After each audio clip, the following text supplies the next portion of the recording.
Hello students, आज हम लोग क्लास 8 का फर्स्ट चैप्टर एग्रीकल्चर मैनेजमेंट पढ़ाए थे। पिछली क्लास में हमने बेनिफिट्स ऑफ बायो मैन्योर्स पढ़ा था, मैन्योर्स के बारे में, फर्टिलाइजर के बारे में पढ़ा था। तो वो जिस तरह से हमारे बॉडी में खाने के साथ साथ पानी की जरूरत होती है, उस तरह से क्रॉप को भी खाने के साथ साथ पानी की जरूरत हो जाती है। तो यहाँ पे खाना क्या हुआ? तो खाना हुआ हमारा मैन्योर्स, फर्टिलाइजर, ये सारे क्या हुए? खाना हुआ। तो अब पानी की जरूरत पड़ेगी, तो नेक्स्ट स्टेप हमारा क्या होगा? इरिगेशन। तो इरिगेशन क्या होता है? जब हम लोग क्रॉप को पानी की जरूरत को पूरी करते हैं बाय आर्टिफिशियल मीन्स।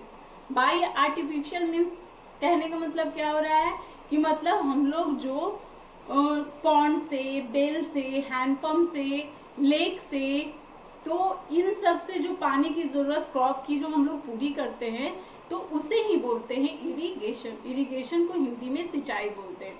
ठीक है, तो इसका डेफिनेशन इस तरह से हो जाएगा: to fulfill the water requirement of crop from time to time through various artificial means is called irrigation। एक बार मैं और रिपीट कर रही हूँ: to fulfill the water requirement of crop from time to time through various artificial means is called irrigation। Understood? हो सके तो लिख लो।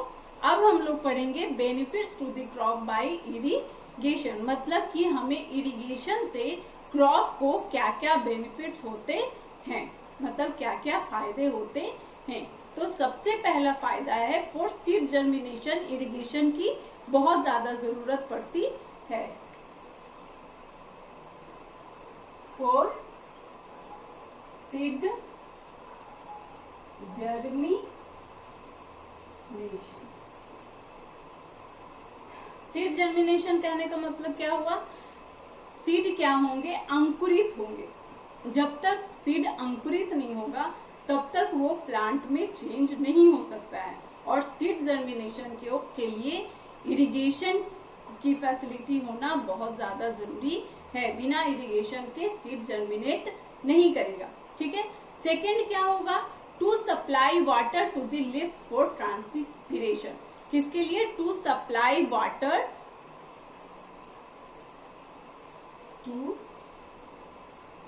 सप्लाई वाटर टू दी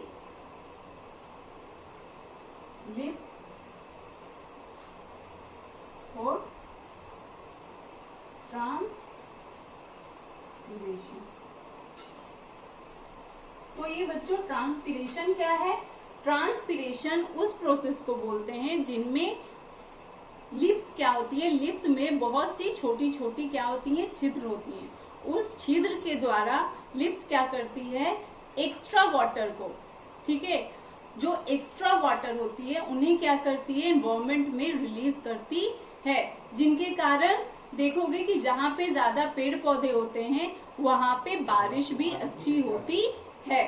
ठीक है। अगर प्लांट है जो ट्रांसपिरेशन का प्रोसेस नहीं करेंगे तो ये जो रेनफॉल है बहुत ज्यादा डिक्रीज हो जाएगा। ठीक है। तो ट्रांसपिरेशन के लिए हमें क्या चाहिए? To supply water. ठीक है। अब हम लोग थर्ड स्टेप पढ़ते हैं। थर्ड स्टेप क्या है? वाटर के द्वारा न्यूट्रिएंट्स हैं जो प्लांट के बॉडी में हर जगह डिस्ट्रीब्यूट होते हैं। Nutrients reaches to various part of plant.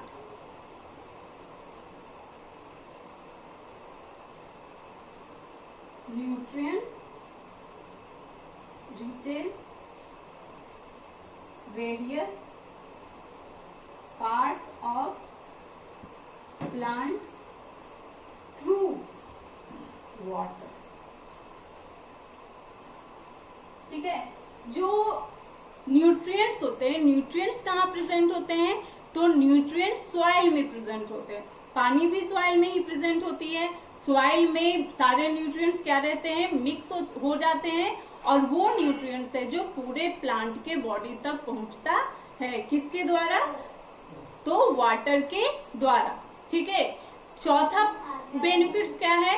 It has an important role in growth and development of plant. ठीक है।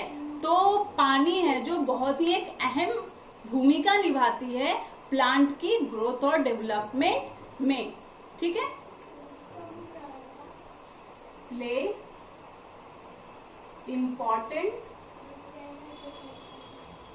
Role in the growth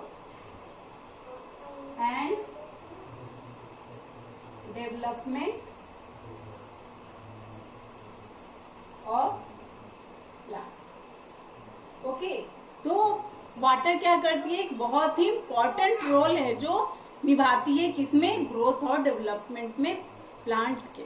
okay, तो हमने एक वन बाय वन फिर से पढ़ लेंगे। सबसे पहला बेनिफिट क्या है, for seed germination, seed germination के लिए इरिगेशन का प्रोसेस होना बहुत जरूरी है।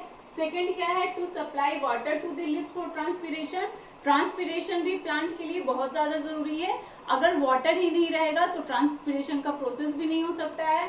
थर्ड क्या है, nutrients reaches various part of the plant through water, जो न्यूट्रिएंट्स हैं, जिस तरह से हमारे बॉडी को न्यूट्रिएंट्स की जरूरत पड़ती है उस तरह से प्लांट को भी न्यूट्रिएंट्स की जरूरत पड़ती है। वो किसके द्वारा है, जो न्यूट्रिएंट्स है जो one part two another part जाता है, हमारे बॉडी में ब्लड के थ्रू जाता है और प्लांट में वाटर के थ्रू जाता है। फोर्थ क्या है कि हमारे प्लांट को ग्रोथ और डेवलपमेंट के लिए पानी की सख्त जरूरत पड़ती है, ठीक है।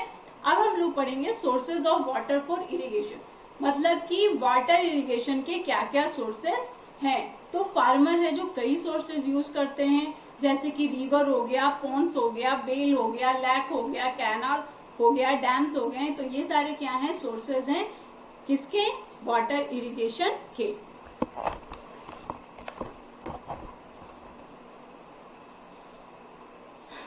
ठीक है, तो सोर्सेज ऑफ इरिगेशन के मेनली ये सारे सोर्सेज है, लेकिन इन